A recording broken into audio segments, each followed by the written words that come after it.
It's just absurd.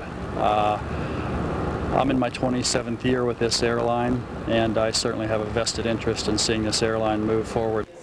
Meeting behind closed doors today, the pilots plot their next move. Charlotte-based pilots are trying to play peacemaker. So I think everybody in there realizes that time is not an ally to us at this stage of the game, and we have precious few opportunities to take advantage of negotiating time with the company. Are we going to get an agreement? What's going to happen through bankruptcy? People are frustrated. We've been here before.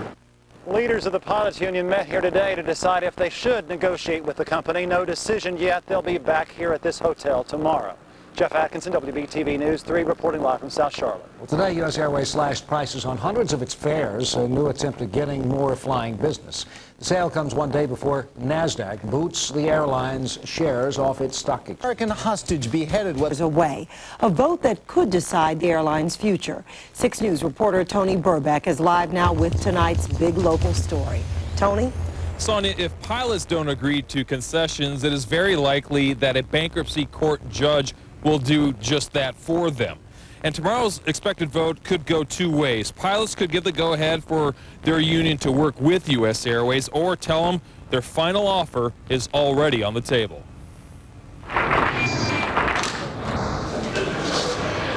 It's compensation, it's benefits, it's retirement. US Airways is asking pilots for $295 million a year in concessions on top of $5 billion pilots already conceded over the last 5 years. Some pilots will lose their jobs. Others will be asked to fly more hours as US Airways tries to turn into a low-cost regional airline. It's negotiable.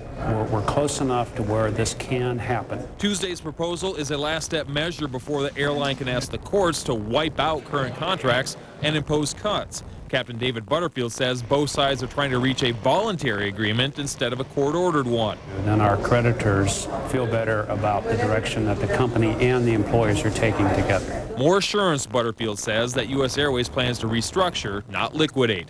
Traditionally, pilot union negotiations set the tone for talks with other unions, from which the airline is also asking for concessions. I do know that other unions are looking very closely to see what we're going to do. So if US Airways keeps asking and unions keep giving, we asked, what's in it for them? The industry is changing, and if you want to be a part of the industry, you're going to have to adapt with it.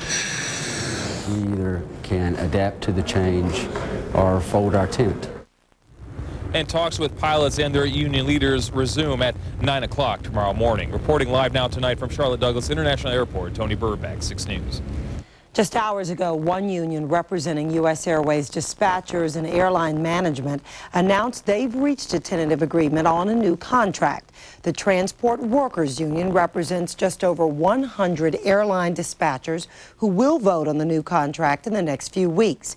US Airways says the new contract meets the cost-cutting targets that the airline was looking for, including reductions in pay and benefits and changes to work rules. Negotiations with unions representing flight attendants, gate agents, and machinists continue tonight. Dozens of Charlotte area transit system passengers were evacuated from the Uptown Transportation Center tonight. It was all part of an emergency drill.